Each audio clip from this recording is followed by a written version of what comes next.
Bali, example ito.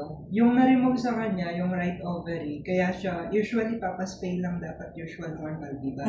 Opo. Pero ito, pina-biopsy ni Doc kasi yung right ovary niya, masyadong malaki as compared dun sa kabit.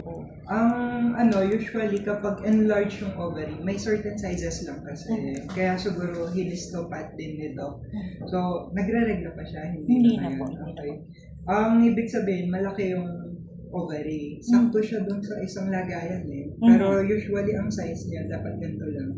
Isang pindutan ng calculator. Opo. Eh yun, isang buo siya na ganito. So, tapos sa tissue niya, meron siyang mga, yung type of cells niya. Example, si Sertoli. Si Sertoli, nagpo-produce siya ng hormone. Estrogen, progesterone, mga ganun. Sa lalaki, testosterone. So, part of the hair loss niya or part of the endocrine problem niya is yung hormone na na-remove sa kanya. Ang problem natin is mataas yung kanyang mitotic activity. Nasa 20. So, kunwari, in 1 minute, kayang maglaki or dumami ng cell na 20 times. Example ako, kaya kong mag-multiply ng 20 sa isang minuto. Parang ganito yun. Kaya yung growth niya is pa-enlarge. Opo, lumaki So, talaga. yung type nun is malignant. Ibig sabihin, kapag hindi siya na-remove, pwede siyang lumipat sa other body part. Opo. Ngayon, ginagawa ni na doktora, pinapamonitor nila every 3 months. Kasi once na nagkaroon ka ng cancer diagnosis and na-surgery siya, hindi mo alam bago siya ma-remove kung wala bang meds. Kasi sa x-ray and ultrasound, kaya mo lang makita yung mga millimeter sizes, pero yung cellular level, like yung maliit na level, hindi kaya ng x-ray and ultrasound. Ngayon, kapag meron ka ng detection ng another mass, kapag naman, on x-ray and ultrasound, kasi wala kang ginawa after surgery, ibig sabihin, may growth factor ka na ulit nun. So, possibly, kailangan mo ulit i-remove yun. Kaya usually, after diagnosis ng mga ganitong type, we do 3 months of follow-up. And then, kung okay naman yung pet and healthy naman siya, pwede yung prophylactic therapy. So, yun yung mga therapy. Sa therapy naman, may immunotherapy, chemotherapy. Ang wala lang is radiation therapy. So, ngayon, pwede gawin is imaging on x-ray to know lang kung okay lahat sa loob. Ngayon, kung okay lahat sa loob, may options ka naman with this eh. Like, meron ka namang treatment. Ang good thing kasi is na-remove siya. Second step kasi dito is kung may kumalat on cellular level, like maliit-liit sa mga cells, pwede mong patayin yun kung wala pang visible mass x-ray. Kasi, pag ginayaan mo yun, may tutubo. Pag may tumubo, surgery ka ulit, which is risky kasi another procedure na naman sa kanya. So, better yet is kung wala pang meds, meds ang tawag, may dalawang meds, yung malapit na meds or malapit dun sa area. Yung distant meds, yung malayo sa area niya. Example, baga. Kasi matris to, di ba? Pag tumubo sa baga, medyo mahirap na. Kasi mahirap magpunta ng gamot sa baga. Also, hindi na sa surgery. Sa type kasi nung mass mo, pwede siyang pumunta on soft tissue. Bakit siya nagkaganon pala? Di ba? Bakit siya nagkabukol? Usually, ang cancer may pinangpupuntahan. Example, si Pug, meron siyang mast cell tumor. Genetic yun. Predisposed. Sa babae, meron silang mammary mass. Hormone derivative yun. Galing sa hormones. Yung kanya, yung granulosa, hormone derivative yun. Ibig sabihin, nagkabukol siya kasi hormones. So, example yun, yung ovarium yun. Lagi siyang nagiging functional. Nagre-release siya ng hormone. Kaso lang wala na siyang mag-rest, di ba? Hindi na nagagamit. So, lumaki siya. Kasi hindi na nagagamit yung hormones niya. Naging abnormal yung cells. Good thing, na-surgery nito. So, dapat talaga, Dok, nasabay siyang alisin. Usually, sinasabay yung... Ang problem mo din, if yung mga hormone na yon sa sobrang laki ng mass na yon hindi na na-control, some of the hormones will get to dede. Doon sila nagkakabukol sa dede naman. After dede, pumunta pa baga. Wala namang bukol sa dede. Kakapain ko na din. Wala. Sige po. At hindi niya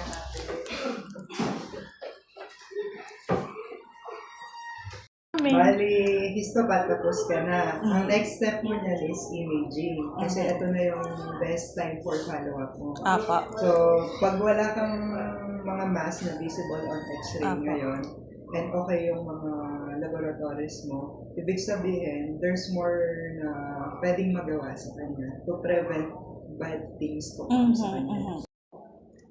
Dito to. Bali, ito yung ano po ni Karen, female 8 years old. Tapos ito yung time and dates na po niya.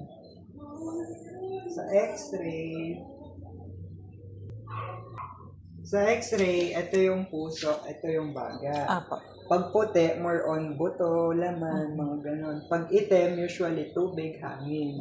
So, si baga, ayan siya, itim siya halos. Ibig sabihin, okay naman siya. Apo. Walang growth ng bukol sa baga. No? Si heart niya, dun yung, mamaya, exercise yung heart niya. Sa tiyan, ma'am, kung saan nakuha yung bukol, dito siya.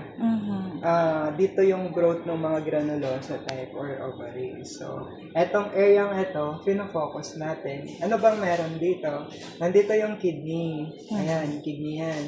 Nandito yung intestines. Apo. So, nandito naman is yung kulane, lymph node. So, nandito din colon. Pito kapadulo. Tapos, ito yung pantog. Ito, lakay. Apo. Tapos, stomach and liver. Doon sa x-ray na walang mass detected on x-ray. Apo. Usually kasi may tinatawag na mass pushing effect. Kapag may bukol dito, natutulak ng konti yung ibang organ. So, nakikita mo, misplaced sila. Tapos, ito yung pahiga. So, kung tutubuan siya ng bukol, usually dito. Wala naman. Balakang. Okay din naman. Send na lang ng soft copy para mas malinaw. Ang gagawin na lang muna is, kukuha na muna ng blood to know if okay ang mga organs. Tapos, i-advise ka what's the next step. Problem mo, if hindi siya mag-chemo, yung growth, baka may growth na next time. Pag kasi hindi namin case, like hindi kami yung nag-surgery, di namin alam if may remnant sa loob or naiwan. So, kung gusto mong hindi mag-chemo, hindi siya parang option, nasa iyo yun. Owner's decision yun. Kaso lang pag may nag-growth next time, surgical intervention agad. And definitive, 100%, chemo ka na. Ang mentality kasi once chemo sa aso, natatakot ang owner. Pero yan, today may 3 chemo. Chemo day kasi ngayon. Ang age nila, 13, 11. Pero totoo ba doon ko yung mas lalong nangihina? Ay, hindi. Hindi man. Usually, wini-weigh-in din naman namin kung which is bad, chemo or the cancer. Diba? Baka mas bad naman ang chemo niya kaysa sa cancer niya. Di pa tema. Mamaya i-discuss ko further. Sige po. Pero, ang therapy on pets, like yung chemotherapy, hindi siya as aggressive as sa tao. Mali din yung mentality na hindi na sila after. Also, i-assess naman sila prior to this. Example, yung mga nagkikimo ngayon, mga senior pets, 10, 11, 13, hindi man pangalang cycle na nila to, pero okay lang sila. Iba kasi ang dose for pets sa tao. Sa kanila, sobrang konti lang. Tsaka mataas ang tolerance nila with chemotherapy. Clinic, yung mga nagkikimo, usually Thursday, Friday, Saturday. Parang batch sila sa tolerance. Parang madami na. Bali sa x-ray and image, wala tayong mass. Ibig sabihin, walang visible mass na 2 mm, 3 mm, or onwards. Kasi yun yung kaya ng x-ray. Pero kung cell kasi, hindi kaya ng x-ray yun or ultrasound. Ngayon sa CBC, meron din tayong mga cancer signal na tinatawag. So example, let's say lymphoma. Tumataas kasi yung white blood and lymphocyte pag gano'n. Sa kanya, normal naman. No? Slightly anemic lang siya. Kulang yung blood level niya. Pero non-bearing naman to sa case niya.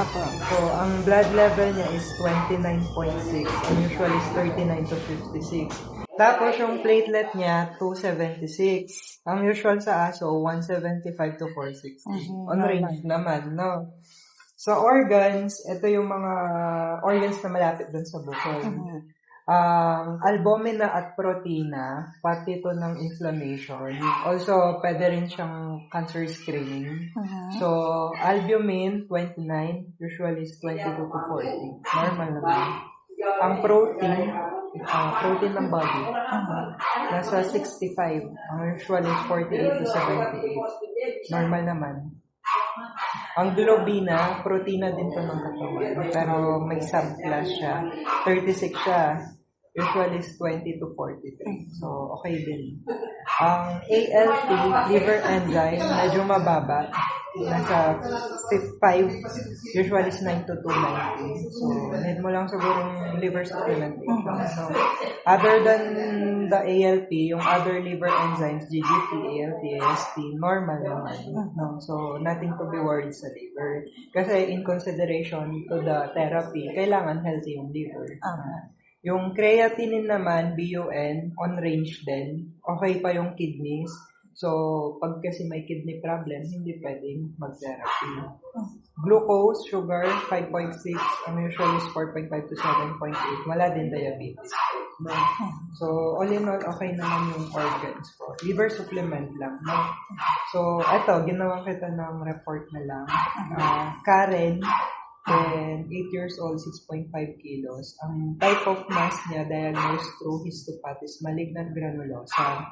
Ang tawag doon sa classing yun is stromal tumor. So, stromal lang type ng mga tumor na yun. Ibig sabihin, hormonally active sila. Ibig sabihin, hormone derivative sila. Galing sila sa hormone. Diba may nagkaka-cancer dahil sa pagkain, cancer dahil sa radiation, eto, cancer dahil sa hormone.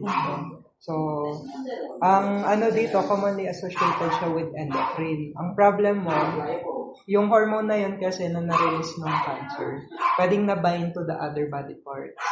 Like before siya ma-remove. Ang also dito, hindi lang ang ovary ang endocrine ng body. Ang endocrine glands is yung mga nagsisecrete ng hormones. Thyroid, adrenal gland, ang pinakamalapit sa kanya, which is sa taas ng kidney. Yun, si ovaries niya. Sa utak, pineal gland ng tawag. So, marami silang receptor. Ibig sabihin, kung nag-send ako ng package, may mga ibang areas na nakaka-receive. Eh, ayaw naman natin yung mga areas na naka-receive. Lumaki din sila. No? So, sa procedure, ninote ko na din, last pad 11, yung removal ng right ovary. No? So, hormone secreting neoplasia. Parang hormonal cancer.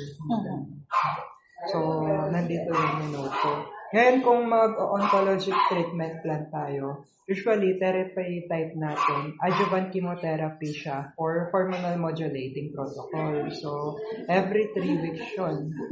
Like, let's say, mag-start ka na July 1, yung next mo is July 20. No? Tapos, total 6 cycles. Then, after 6 cycles, doon ka palang makakakuha ng certification na graduate ka na. Then, mag-monitor ka pa rin every 3 months. Hindi ka na nun cancer monitoring. Cancer surveillance ka lang. No? A year after nung first chemo, doon mo pa lang siya mabibigyan ng on remission. Sa response evaluation, usually 2 to 3 cycles. Example, after second cycles and 3 cycles, okay naman siya, di nagsusuka, tolerated naman, we can continue. Example naman, mas siya sa balat and hindi siya surgically viable.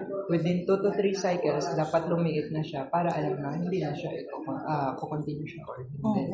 Pero yung sa kanya, evaluation lang kung okay yung body niya with the chemo. No? Also, yung type of chemo niya is, we call it platinum-based chemotherapy. Sa chemotherapy kasi marami yan. Yung type of mass kasi niya is kabilog na solid mass. So, yung sa kanya is platinum-based chemotherapy. Pag platinum na chemo, yun yung mga modern days chemotherapy. Hindi na yung mga luma na manghihina yung buong body mo. Marami na kasing chemo, targeted therapy, parang sa breast cancer, yung mga HER2, etc. Luma na yung mentality kasi ng tao na hindi sila nahihina. Usually, na-help sila, na-elevate sila. if mag-i-stop ka kasi dito, sayang yung opportunity na wala pang growth. Pag may tumubo doon malapit Mas sa maaga, kidney, mas maganda. mas kailangan mo ng surgery. 100% again, kailangan mo mag-chemo after that. Eh ngayon dito, ninote ko, adjuvant chemotherapy. Kasi wala kang pinapatay na bukol na malaki. Ngayon, yung ginagawa mo, pinapatay mo yung mga cells na possible naka-receive ng cancer. So, ayun po, need yung pa-schedule for chemo kasi hindi siya pwede yung walk-in. For appointment. Also, kung magpapa-chemo kayo, hindi lang naman kayo kasi malayo. May mga Baguio, Bulacan, Zambales, mga ganun. Doc, question, yung travel after chemo, okay naman siya? Okay naman. Ang ina-advise na lang namin is, example, malayo. Like, kayo, Nubesia. One day before ng chemo kasi, kailangan mong pa-blood test sa malapit sa inyo. Para alam mo na, okay. Kung dun sa blood test pa lang decline ka. No? Bibigyan ka naman ng letters through messenger ko na request for blood test dun sa malapit na area sa inyo.